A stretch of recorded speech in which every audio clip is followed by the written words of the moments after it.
வாங்க வாங்க, வணக்கம், எல்லோருக்கும் வணக்கம். இன்னைக்கு ஒரு ஆந்திரா ஸ்பெஷல் தான் அது. அப்படின்னா உருளைக்கிழங்கு செய்கிறது அது ரொம்ப ரொம்ப ஈஸியானது. ஆந்திராவில் வந்து இது ரொம்ப ரொம்ப இந்த ரசம் வைக்கிறாங்க பாருங்க. ரசம் வந்து அங்கே வேற மெத்தடில் வைப்பாங்க. அது ஒரு நாளைக்கு நான் பண்ணி காட்டுறேன். நம்மளையாட்ட அந்த சீரகம் மிளகெல்லாம் போட்டு இடிச்செல்லாம் வைக்க மாட்டாங்க. அந்த ரசம் வைக்கிறப்ப கம்பல்சரி இந்த உருளைக்கிழங்கு வறுவல் செய்வாங்க.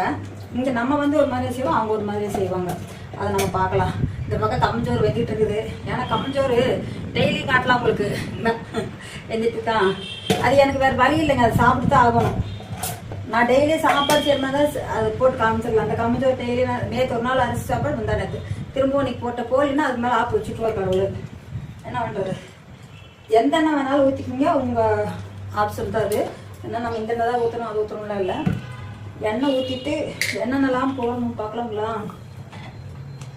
எண்ணெய் காஞ்சதுக்கு அப்புறம் பச்சைக்கடலை பருப்பு, உளுந்தம்பருப்பு, வரமிளகாய், இஞ்சி, வெள்ளைப்பூண்டு, பச்சை மிளகாய் ரெண்டு வந்து நான் ஃபுல்லாக கட் பண்ணல. இந்த லைட்டாக அப்படி மட்டும் பண்ணி வச்சுருக்கிறேன். கருவேப்பிலை தழை, ஜீரகம் இவ்வளோதான் இது போடுறது. ஃபஸ்ட்டு கடுகு போட்டுக்கலாம்.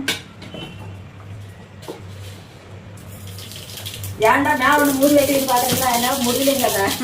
அந்த மாதிரி பண்ணுறது முடியாமல் போயிடுச்சு, அதனால போட்டுக்கிறேன். அடுத்து பச்சைக்கடலை பருப்பு, உளுந்தம்பருப்பு அதை போட்டு அதுக்கப்புறம் சீரகம், அதுக்கப்புறம் வரமிளகாய். இதை நான் ஏன் இப்படி போட சொல்கிறேன் அப்படின்னா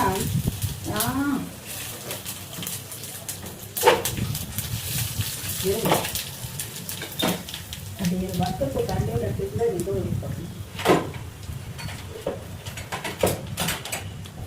எடுப்பு.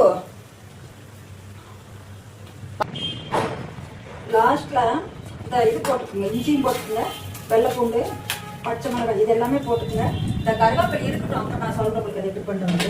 இது மட்டும் போட்டுட்டு காற்றடிக்க செம காற்றடிக்கிறீங்க.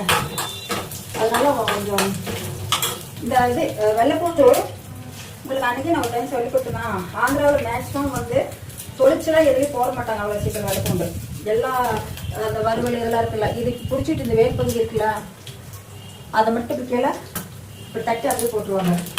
அது செம்ம டேஸ்ட்டாகவும் இருக்கும், டிஃப்ரெண்ட் டேஸ்ட், வாசனை நல்லா இருக்கும். நம்ம வந்து வெள்ளைப்பூண்டு தொளிச்சு போட்டு வதக்கி தந்தோம்னா இதுபடி வாசனை வராது, நல்லா கும்முன்னு இருக்கும். போட்டு பெருங்காயம் இன்னும் நான் வாங்கிட்டு வரல, அதனால பெருங்காயம் போடல. ஆனால் அவங்க பெருங்காயம் இதெல்லாம் போட மாட்டாங்க. வெள்ளைப்பூண்டு போட்டுருக்காங்களா, அதனால சரியாக போயிடும். அவ்வளோதான். இதெல்லாம் இதாகிடுங்களா கொடுத்தாங்க. சரி, பொடிப்படியாக கட் பண்ணி வச்சுக்கோங்க. அப்படி கழுவிட்டு நல்லா தோல் செய்துட்டு பொடிப்படியாக கட் பண்ணி வச்சுக்கோங்க. ரொம்ப சிம்பிளானது, இதெல்லாம் ரொம்ப சிம்பிள் மெத்தட். கருவேப்பிலை மட்டும் ஒரு லாஸ்ட்டில் வறுக்கணுமா. மஞ்சத்தூள் போட்டுக்கலாம். கொஞ்சம் மஞ்சத்தூள் போட்டேன். அது அப்படியே தண்ணியெல்லாம் ஊற்றலாம். இப்படி அந்த எண்ணெய் பழம் இருக்குங்களா அதுலேயே வந்து அப்போ நல்லா ஒன்றும் தெரியாது.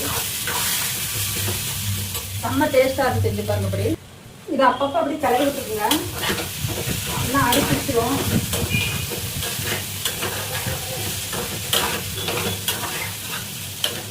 அடிப்பிடிச்சிடும். இல்லை அப்படின்னா நீங்கள் அப்படியே மூடி வச்சிட்டிங்கன்னா வந்து அந்த கிறிஸ்பி அந்த மாதிரி வராது மேலே. அது நம்ம உருளைக்கிழங்கு பொரியல் வேக வச்சு எப்படி அந்த மாதிரி வந்துடும். அது ஓப்பன்லேயே இருக்கட்டும். இது மட்டும் அப்படியே அப்பப்போ கிளறி விட்டிங்கன்னா போதும். வாங்க, வெந்துருச்சு. ஓகே, நல்லா வணங்கிடுச்சு. நம்ம போகிற வரைக்கும் போகுது கருவேப்பிலை. அடுத்து வந்து நான் கருவேப்பிலை வச்சுனாங்களே, அதை நான் வந்து ஃபஸ்ட்டே போட மாட்டேன். ஆந்திராவில் அவங்க அப்போத்தே செய்வாங்க.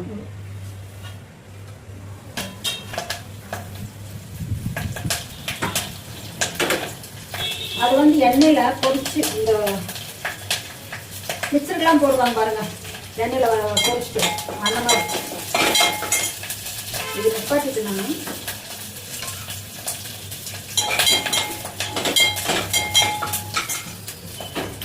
இன்னைக்கு எடுத்துருங்க அந்த காரம் பிடிக்கிறத. அதை நான் அதிகமாக யூஸ் பண்ணுறதுன்னு தீக்குள்ளே போட்டுப்பேன். சரி, நான் போட்டுக்கணும் அப்படின்ட்டு.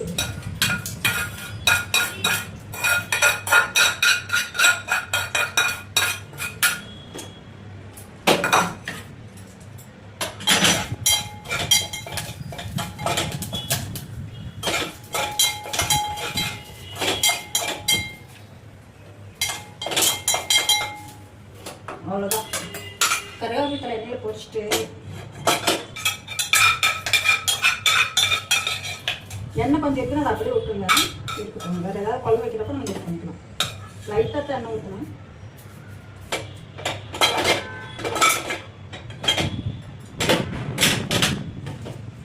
ஓகே, ரெடி ஆயிடுச்சா? ஏற்கனவே பயங்கரமா உருளைக்கிழங்கு இது மாதிரி ட்ரை பண்ணிவிட்டு லாஸ்ட்டில் இந்த கருவேப்பிலை வந்து இப்படி எண்ணெயில் பொரிச்சு போட்டிங்கன்னா கலர்ஃபுல்லாக இருக்குது. குழந்தைகள் பார்த்து அதை சாப்பிடலாமான்னு தோணும். நமக்கே அப்படித்தான் தோணும். எந்த பொரியலாக இருந்தாலும் ஆந்திரா ஸ்டைலில் நான் வச்சோம்னா அந்த கருவேப்பிலை இப்படி தான் போடுவாங்க. வாங்க பார்க்கலாம். சரியா? அடுத்த வீடியோவில் சந்திக்கிறேன். நன்றி, வணக்கம், பாய்.